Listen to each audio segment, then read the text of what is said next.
The scorching summer sun beat down mercilessly on Valerie Kincaid's pale skin as she urged her exhausted mare across the dusty plains of Montana Territory. 1879. 6 months ago, she'd fled Whispering Pines in the dead of night with nothing but the clothes on her back, terrified of what would become of her if she stayed. Now, as the familiar silhouette of the town appeared on the horizon, her heart hammered against her ribs like a trapped bird seeking freedom. Valerie had never intended to return, not after what happened with Benjamin Thorpe. The handsome cattle rancher with eyes the color of rain-washed sage had stolen her heart with sweet words and tender promises, only to break it when she needed him most.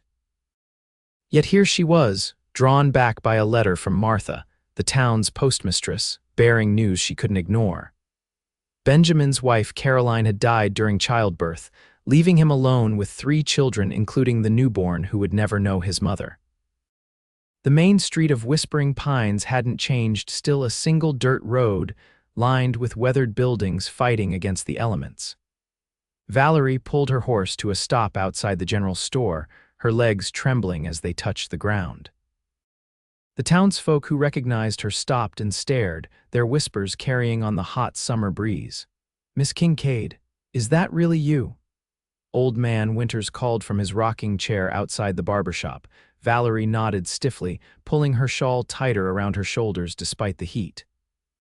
"Yes, sir, I've come back for a spell.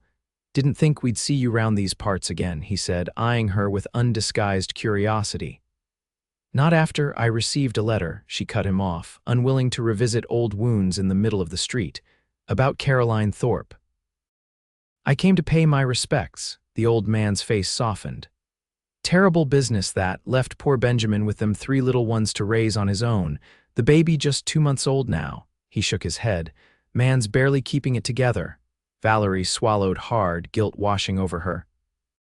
She'd loved Benjamin once, perhaps still did, though she'd never admit it aloud. But she'd also loved Caroline, her childhood friend who'd married him just weeks after Valerie had fled town.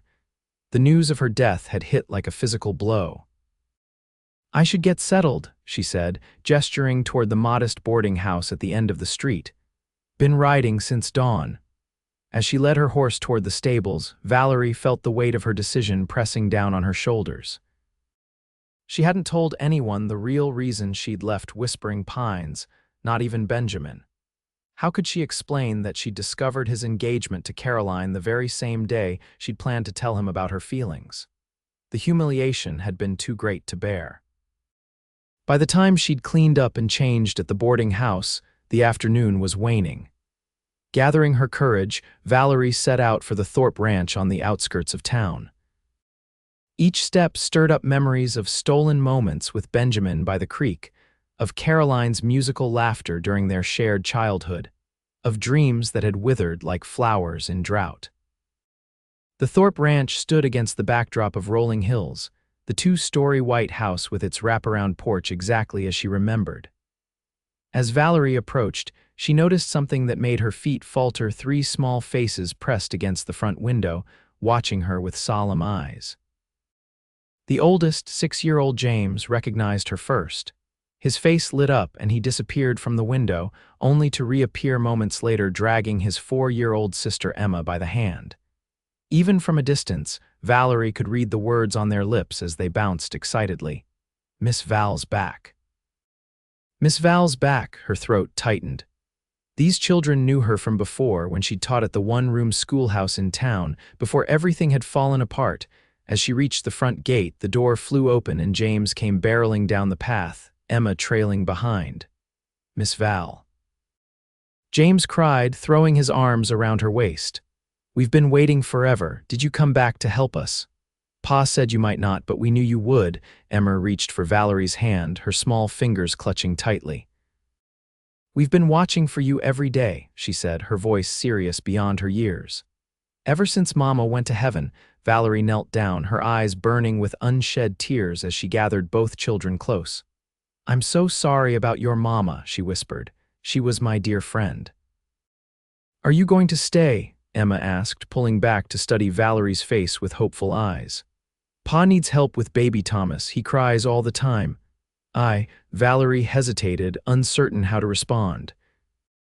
She hadn't planned to stay, couldn't imagine facing Benjamin day after day, knowing what might have been. I'm just here for a visit. James's face fell. But Pa needs you. He's sad all the time. Before Valerie could respond, a deep voice came from the direction of the house. James, Emma, that's enough. Let Miss Kincaid breathe. Benjamin Thorpe stood on the porch, a bundle cradled in one arm. The sight of him stole Valerie's breath. He looked older, his face leaner and marked with new lines of grief. His dark brown hair was longer than she remembered, curling slightly at his collar, and several days' worth of stubble shadowed his jaw. Valerie rose to her feet, suddenly conscious of her travel-worn appearance. Benjamin, she said softly, the name feeling both familiar and strange on her tongue. He nodded stiffly. Valerie, didn't expect to see you back in Whispering Pines. Martha wrote to me about Caroline, she explained. I had to come. Something flickered across his face, relief, perhaps, or resignation. You'd better come inside. It's getting chilly, and Thomas needs his feeding. The interior of the house told the story of a family in disarray. Dishes were stacked in the kitchen sink, toys and clothes scattered across the floor. A pair of Caroline's knitting needles lay abandoned on the rocking chair, a half-finished baby blanket forever incomplete. Sorry for the mess, Benjamin said gruffly, bouncing the fussing infant in his arms. Haven't quite figured out how to manage everything yet. No need to apologize, Valerie assured him, removing her shawl and hanging it by the door. Without thinking, she moved to the sink and began washing the dishes. It felt natural, as if she belonged here. A dangerous thought she quickly pushed aside. Benjamin watched her for a moment, then sighed. You don't have to do that. I don't mind, she replied, keeping her eyes on her task. Why don't you sit and rest? You look exhausted. He didn't argue, sinking into a chair at the kitchen table, still cradling baby Thomas. The infant's cries grew more insistent. He needs to be fed, Benjamin explained, frustration evident in his voice. I've tried cow's milk, but it doesn't agree with him. The wet nurse from town can only come once a day, and he's hungry again. Valerie dried her hands and approached cautiously. May I? She asked, holding out her arms. Benjamin hesitated only briefly before transferring the crying baby. Valerie cradled him close, swaying gently as she examined his tiny red face. Hello, Thomas, she whispered, her heart melting as the baby's cries softened at the sound of her voice. I knew your mama. She would have loved you so much. A shadow crossed Benjamin's face. She never even got to hold him. The bleeding, it happened so fast. Valerie blinked back tears. I'm so sorry, Benjamin, truly. Why did you come back, Val? He asked suddenly, his voice low so the children, now playing in the next room, wouldn't hear. After all this time, why now? She met his gaze steadily. Caroline was my friend regardless of everything else, and these children need help. She paused. Unless you'd prefer I leave.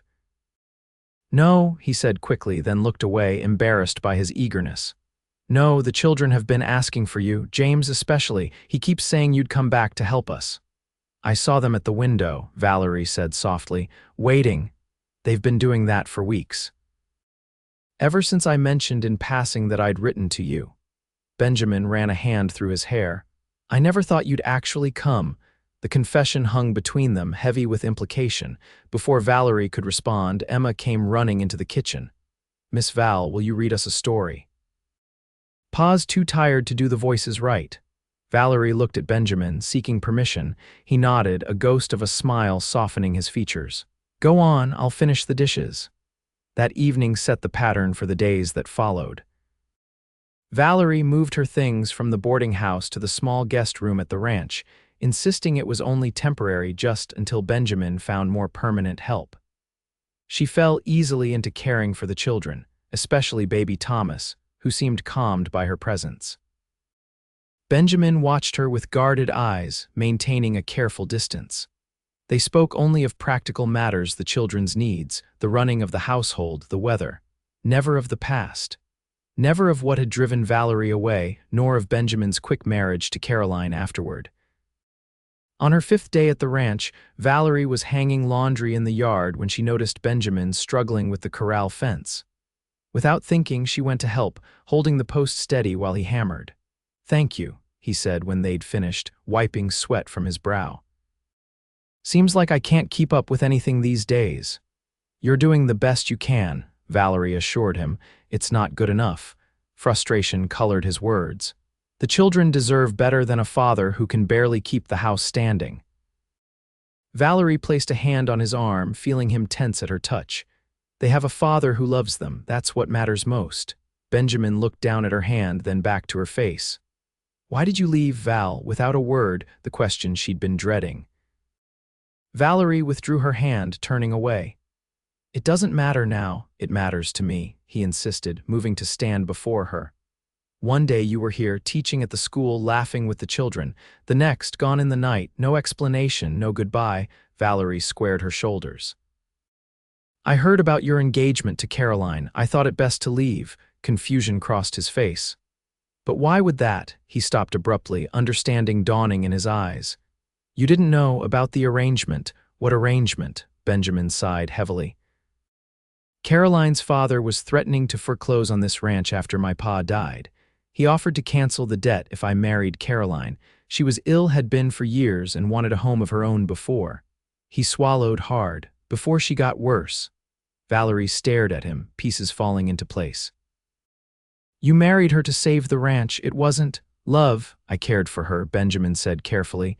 "She was kind and gentle, but..." He met Valerie's gaze steadily. "No, it wasn't love, not the kind I felt for." He stopped himself, looking away. Before Valerie could respond, James came running from the house. "Pa, Thomas is crying again, and Emma spilled the milk." The moment shattered. Benjamin gave Valerie a long look before turning toward the house. "We'll talk later," he promised, but later never came. Days stretched into weeks as summer reached its peak, bringing scorching days and work that never seemed to end. Valerie settled into life at the ranch, teaching James his letters in the evenings, showing Emma how to make simple stitches with needle and thread, rocking Thomas to sleep with lullabies her own mother had sung. The townsfolk talked, of course. Whispers followed Valerie whenever she ventured into Whispering Pines for supplies. A young widow taking in his dead wife's friend, it raised eyebrows, especially given Valerie's hasty departure the year before. Martha, the postmistress who had written to Valerie, defended her fiercely. "Those children need a woman's touch," she told the gossips firmly. "And Benjamin Thorpe needs help. There's no shame in that." But even Martha questioned Valerie's intentions when they met at the general store one hot afternoon in August. "You're looking settled," Martha observed, eyeing Valerie's basket full of supplies for the ranch. "Planning to stay on, then?" Valerie shifted uncomfortably. "Just until Benjamin finds someone more suitable." Martha's eyebrows rose. "More suitable than the woman who's clearly in love with him." "Don't look so shocked, child. It's written all over your face whenever you speak his name." "It's not like that," Valerie protested weakly. "I'm just helping with the children, hum." Martha didn't sound convinced. "And has he told you yet why Caroline was so desperate for you to come back if anything happened to her?" Valerie froze. "What do you mean?" Martha sighed. "That man, stubborn as they come." She leaned closer. "Caroline knew she was dying, dear. The doctor told her the baby might be too much for her weak heart. Before Thomas was born, she made Benjamin promise to send for you if the worst happened." "But why would she?" "Because she knew," Martha said simply. "She knew how you felt about each other. Caroline wasn't blind, child. She told me once that the greatest regret of her short life was coming between you two." Valerie felt dizzy, gripping the edge of the counter for support. "That can't be true. Benjamin never, we never." "Some things don't need saying aloud to be true," Martha said wisely. "Now, are you going to waste more time denying what everyone else can see plain as day, or are you going to make a real home for those children who already love you?" The question haunted Valerie on the ride back to the ranch. Could it be possible that Benjamin had felt the same way she did? That Caroline had known and, in her final act of generosity, tried to give them both a second chance when she arrived. The ranch was unusually quiet. Tying up her horse, Valerie entered the house to find it empty. "Benjamin," she called. "Children?" No answer came. Concerned, she checked the barn and found it empty as well. Panic rising, she was about to saddle her horse again to search when she spotted them down by the creek that ran along the edge of the property, sitting in the shade of the old willow tree. Relief flooded through her as she made her way down the gentle slope. Benjamin sat with baby Thomas asleep on his chest, while James and Emma waded in the shallow water, catching minnows in a jar. "There you are," she called as she approached. "I was worried when I found the house empty." Benjamin looked up, a rare smile warming his face. "It was too fine a day to stay indoors. Come sit." Valerie settled beside him on the blanket he'd spread under the tree. For several minutes, they watched the children play in comfortable silence. "I've been thinking," Benjamin said finally, his voice low, "about what happens when summer ends." Valerie's heart sank. She'd been avoiding this very thought. "The school term will be starting soon," she acknowledged. "They'll need their teacher back." "Is that what you want?" he asked, turning to study her face. "To go back to teaching?" Valerie hesitated, uncertain how to answer. "I enjoy teaching, but the children will miss you," he interrupted. "Thomas might not understand being so young, but James and Emma." He looked toward the creek where his older children played. "They've grown attached. And you," the words slipped out before she could stop them. "Will you miss me too, Benjamin?" His gaze returned to her, intense and unguarded for the first time since her return. "Every day," he admitted quietly. "Just as I have this past year." Valerie's breath caught. "Benjamin, let me finish," he said, shifting Thomas to his other arm. "I made a terrible mistake letting you go without telling you the truth. About Caroline, about the arrangement with her father. About how I felt, how I feel about you. Why didn't you tell me?" Valerie whispered. "Pride, fear, take your pick." He gave a hollow laugh. "By the time I worked up the courage, you were gone. Then duty bound me to Caroline, and she was." He swallowed hard. "She was good to me, Val. A true friend until the end." "Martha told me that Caroline wanted you to send for me," Valerie said softly. "Is that true?" Benjamin nodded, his eyes bright with unshed tears. "Her last words were about you. Bring Valerie home," she said. "The children will need her. You will need her." He cleared his throat. She knew, Val. Somehow she always knew. Knew what? Valerie needed to hear him say it. "That I've loved you since the first moment you stood up to old man Peterson at the town meeting, demanding proper books for the school." A smile touched his lips at the memory. "So fierce and determined, not backing down an inch even when he towered over you." Valerie's eyes filled with tears. "I've loved you too," she confessed. "I left because I couldn't bear to watch you marry someone else, even if that someone was my friend." Benjamin reached for her hand, his calloused palm warm against hers. "Stay," he said simply. "Not as the children's caretaker or as a temporary arrangement. Stay as my wife if you'll have me." Before Valerie could respond, James came splashing out of the creek, Emma close behind. "Pa." "Miss Val, look what we caught." The children crowded around, proudly displaying their jar of tiny fish, oblivious to the moment they had interrupted. Benjamin gave Valerie's hand a gentle squeeze before letting go. "Those are fine specimens," he told his son seriously. "But we'd better let them go before they run out of creek water to breathe." As James carefully returned the minnows to the creek, Emma plopped down on the blanket beside Valerie. "Will you make apple pie for supper, Miss Val, like you promised?" Valerie smoothed the little girl's damp hair.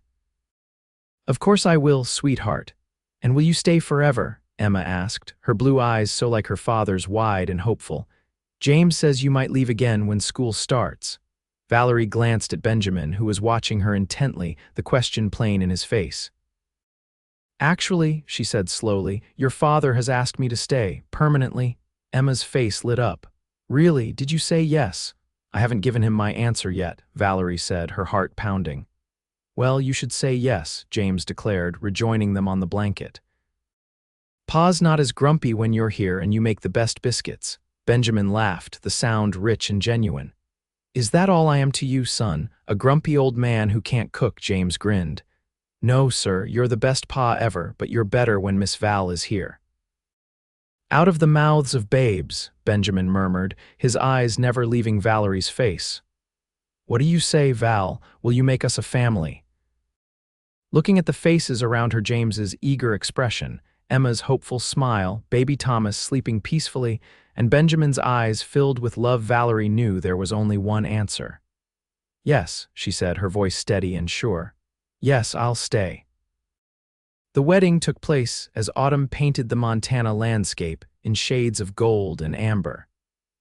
The entire town of Whispering Pines turned out for the occasion, held in the meadow behind the ranch house where wildflowers still bloomed despite the cooling temperatures.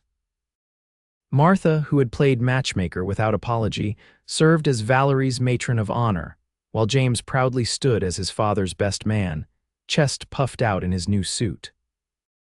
Emma scattered flower petals along the makeshift aisle, taking her duty so seriously that she placed each petal with careful deliberation, causing the assembled guests to hide their smiles.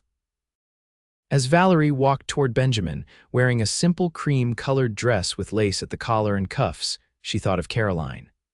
There was sadness in remembering her friend, but no guilt, not anymore. Caroline had given her blessing in the most profound way possible. "Dearly beloved," the preacher began, his voice carrying across the meadow, "we are gathered here today to join this man and this woman in holy matrimony." Benjamin couldn't take his eyes off Valerie, his expression one of wonder and devotion. When it came time for their vows, his voice rang out clear and strong. "I, Benjamin Thomas Thorpe, take you, Valerie Ann Kincaid, to be my lawfully wedded wife.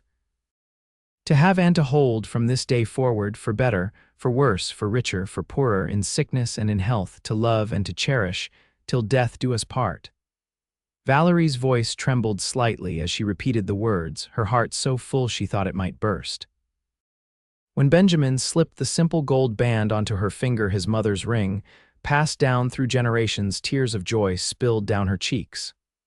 "By the power vested in me," the preacher concluded, "I now pronounce you husband and wife. Mr. Thorpe, you may kiss your bride." Benjamin cupped Valerie's face in his hands as if she were the most precious thing he'd ever held. "I love you, Mrs. Thorpe," he whispered, before claiming her lips in a kiss that sealed their promise to each other. The celebration afterward lasted well into the evening, with tables set up in the yard, lanterns hanging from tree branches, and fiddle music encouraging even the most reluctant dancers to take a turn. Baby Thomas was passed from admiring arms to admiring arms, while James and Emma ran wild with the other children, high on cake and excitement. As the night grew late and guests began to depart, Benjamin found Valerie standing alone on the porch, gazing up at the star-filled sky. "Happy?" he asked, slipping his arms around her waist from behind. She leaned back against his chest, savoring the solid warmth of him. "Completely. The children are finally asleep," he told her, pressing a kiss to the side of her neck. "Even Thomas, though I suspect he'll be awake demanding attention before the sun rises." Valerie turned in his arms, looping her hands behind his neck. "Then we should make the most of our time," she suggested, a blush coloring her cheeks despite her boldness. Benjamin's eyes darkened. Without a word, he swept her up into his arms, carrying her across the threshold of their home, truly theirs now, and up the stairs to the bedroom they would share for the rest of their lives. Later, wrapped in each other's arms, Valerie traced the line of Benjamin's jaw with gentle fingers. "I keep thinking about how close we came to missing this," she confessed, "if Martha hadn't written to me." "I would have found you eventually," Benjamin assured her, capturing her hand and pressing a kiss to her palm. "Some things are meant to be, Val, we're one of them." The year that followed was one of adjustments and joy as they settled into life as a family. Valerie continued teaching at the schoolhouse, bringing baby Thomas with her each day. The arrangement raised some eyebrows initially, but soon became normal as mothers in town began bringing their own infants when they needed to attend to business. Benjamin expanded the cattle operation, hiring 2 new hands to help manage the growing herd. With Valerie managing the household accounts, the ranch began to prosper in ways it hadn't since before his father's death. James, now 7, showed a natural aptitude for ranch work, proudly riding alongside his father whenever he could. Emma, at 5, was Valerie's shadow, eager to learn cooking, sewing, and reading with equal enthusiasm.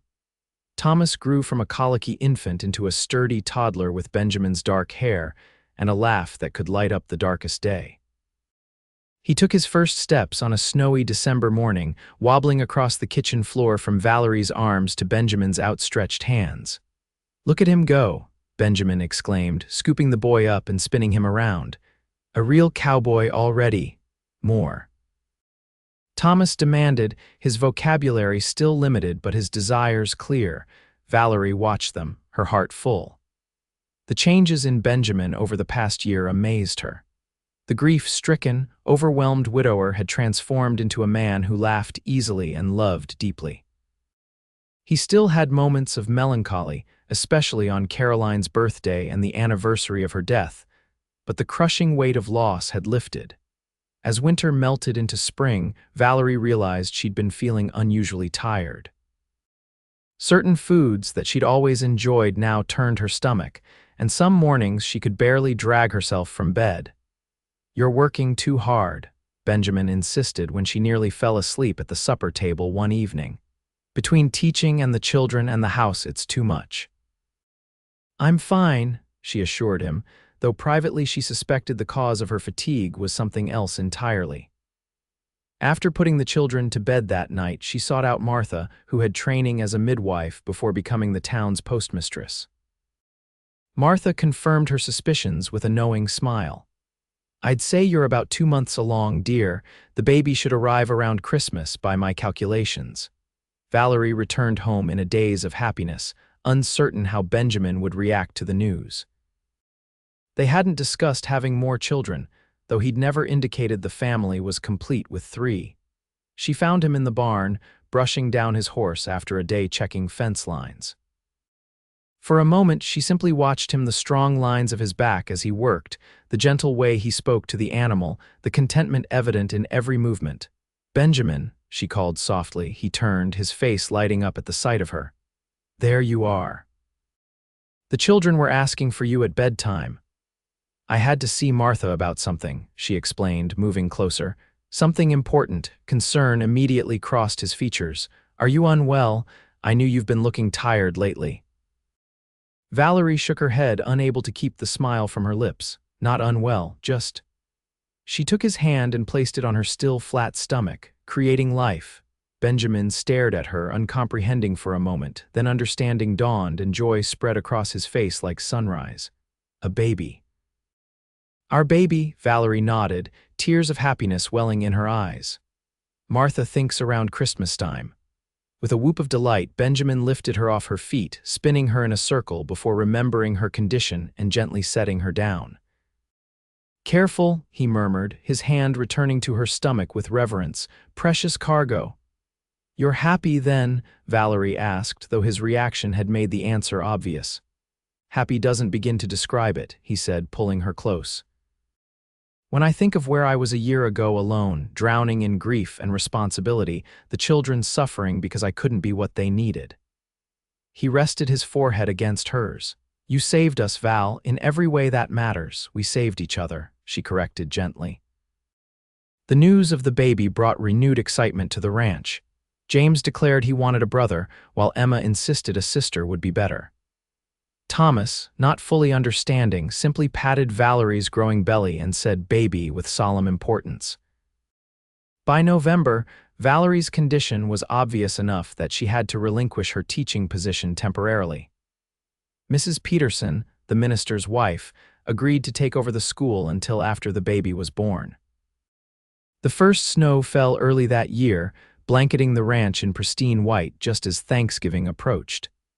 Benjamin insisted on hiring a girl from town to help with household chores, overriding Valerie's protests that she was perfectly capable. "You're carrying our child," he told her firmly. "Your job is to rest and stay healthy. Let someone else worry about the washing and cooking for a while." Though she bristled at being treated like fragile glass, Valerie had to admit the help was welcome. Her ankles swelled in the afternoons, and climbing the stairs left her breathless. The baby was active, especially at night, delivering kicks that Benjamin could feel when he placed his hand on her rounded belly. "Strong," he would say admiringly.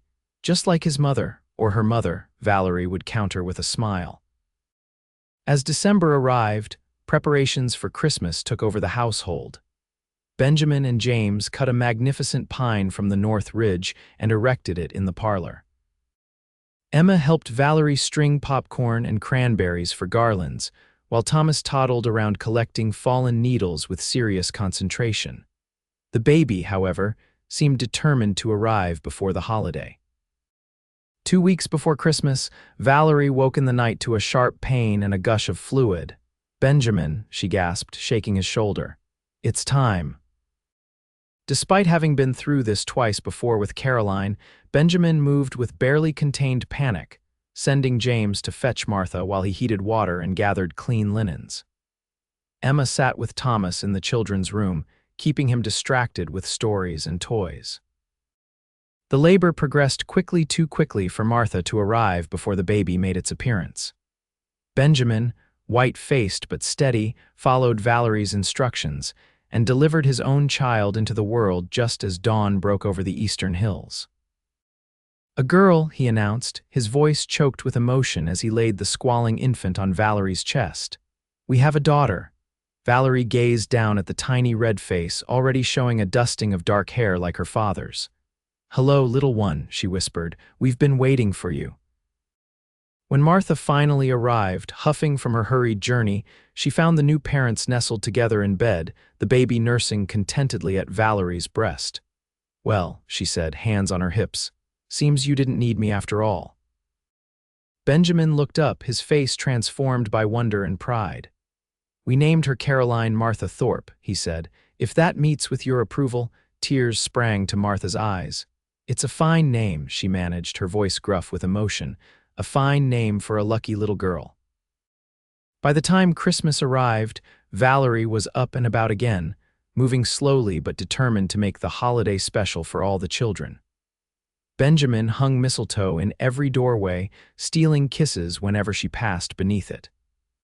The older children were enthralled with their baby sister, arguing over who got to hold her next. On Christmas Eve, with a fire crackling in the hearth and the tree glowing with candles, Benjamin gathered his family close. Thomas sat in Valerie's lap while James and Emma sprawled on the rug at their feet. Baby Caroline slept peacefully in the cradle Benjamin had carved himself. "I have something for you," Benjamin told Valerie, reaching into his pocket. "It's not much, but any gift from you is precious," she assured him. He placed a small wooden box in her hand. Inside lay a delicate gold locket on a fine chain. When Valerie opened it, she found a tiny portrait of Caroline Thorpe on one side. "She would want to be remembered," Benjamin said softly, "and I thought, perhaps on the other side we could place a portrait of our Caroline when she's a bit older." Tears filled Valerie's eyes at the thoughtfulness of the gift. "It's perfect," she whispered. "Thank you." Benjamin fastened the chain around her neck, his fingers lingering on her skin. "I have one more gift," he said, "though it's for all of us, really." He reached behind the sofa and produced a large envelope, which he handed to James. "Would you like to read what this says, son?" James opened the envelope carefully, pulling out an official-looking document. His reading skills had improved dramatically under Valerie's tutelage, but he still sounded out the words slowly. "Certificate of adoption," he read, then looked up, confused. "What's adoption?" Benjamin smiled, ruffling his son's hair. "It means if Valerie agrees, she'll legally be your mother and Emma's and Thomas's too, not just your stepmother, but your mother in the eyes of the law." The children looked at Valerie with wide eyes, waiting for her response. "Nothing would make me happier," she said, her voice thick with emotion. "I already love you as my own." Emma launched herself into Valerie's arms, nearly disturbing baby Caroline in the process. "Does this mean we can call you Mama now?" she asked eagerly. "If you'd like to," Valerie said, hugging her close. James approached more cautiously. "I remember my real mother," he said seriously. "A little bit anyway." "Of course you do," Valerie assured him, "and you should keep those memories close. I would never try to replace her in your heart, James. There's room to love us both." The boy considered this, then nodded solemnly. "I think I'd like to call you Mama too," he decided. As they sat together in the warm glow of the fire, Benjamin's arm around Valerie and the children gathered close. Valerie reflected on the journey that had brought them to this moment. From heartbreak and separation to reconciliation and new life, their story had unfolded in ways she never could have imagined that day she'd return to find the children waiting at the window. "What are you thinking about?" Benjamin asked quietly, noticing her pensive expression. Valerie smiled, leaning her head against his shoulder. "About how sometimes the hardest journeys lead us exactly where we're meant to be." The years passed, as they always do, marked by the changing seasons and the growth of children. The Thorpe Ranch prospered under Benjamin and Valerie's careful stewardship, expanding to include a new barn, additional grazing land, and eventually a proper schoolroom built onto the main house where Valerie taught not only her own children but several others from neighboring ranches. James grew into a thoughtful young man with his father's skill for ranching and his stepmother's love of books. At 18, he began taking on more responsibility, dreaming of one day running his own spread adjacent to his father's land. Emma blossomed into a spirited young woman who could ride and rope as well as any cowhand, but also showed remarkable talent with a needle and thread, creating garments fine enough to sell in town. Thomas, no longer the baby of the family, became Benjamin's shadow, soaking up knowledge of cattle and horseflesh with an enthusiasm that made his father beam with pride. Caroline, called Callie by everyone but her mother, inherited Valerie's quick mind and Benjamin's steady determination. By age 5, she was reading at a level that astonished even the town's minister. And there were more children, 2 boys, Vincent and William, born 2 years apart, filling the ranch house with even more laughter and chaos. Through it all, Benjamin and Valerie's love deepened, weathering the inevitable storms of ranch life, droughts and blizzards, financial worries and occasional illness. They found strength in each other, partnership in work, and joy in the family they had created together. On their 10th wedding anniversary, Benjamin surprised Valerie by taking her to San Francisco, her first journey beyond the Montana territory. They spent a blissful week exploring the city, attending the theater, and sleeping late in a grand hotel, free from the demands of children and ranch for the first time in their married life. "Happy?" Benjamin asked as they stood on a hill overlooking the bay, the city spread out below them like a glittering tapestry. Valerie twined her fingers with his, the gold of her wedding band catching the light. "Completely," she answered, echoing her response from their wedding night. "Though I miss the children terribly," Benjamin laughed, pulling her close. "I knew you'd say that. That's why our train leaves tomorrow instead of next week." "Have I become so predictable?" she asked with mock indignation. "Not predictable," he corrected gently. "Just known." "Deeply known and loved, Val." As they made their way back to the hotel, Valerie found herself reflecting on the journey of their lives together. From that moment when she'd returned to Whispering Pines, uncertain and afraid, to find the children watching for her at the window, every step had led to this fullness of love and family that she now cherished. "What are you thinking about?"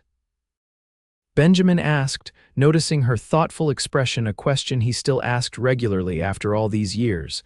Valerie smiled, the lines at the corners of her eyes crinkling. "I was thinking about coming home," she said. "And how sometimes home is waiting for you before you even know you're looking for it." Benjamin nodded, understanding as he always did. "The children at the window," he said softly. "The children at the window," she agreed, squeezing his hand. "Asking if I'd come back, and you did," he said. "You came back and stayed. Best decision I ever made," Valerie told him, rising on tiptoes to press a kiss to his lips, still as sweet after 10 years as it had been on their wedding day. "Best decision we ever made," Benjamin corrected, gathering her close as they walked toward home, not the physical building waiting for them in Montana, but the home they had created in each other's hearts, strong enough to shelter all who needed it, open enough to welcome whatever the future might bring, and warm enough to sustain them through all the seasons of their lives together.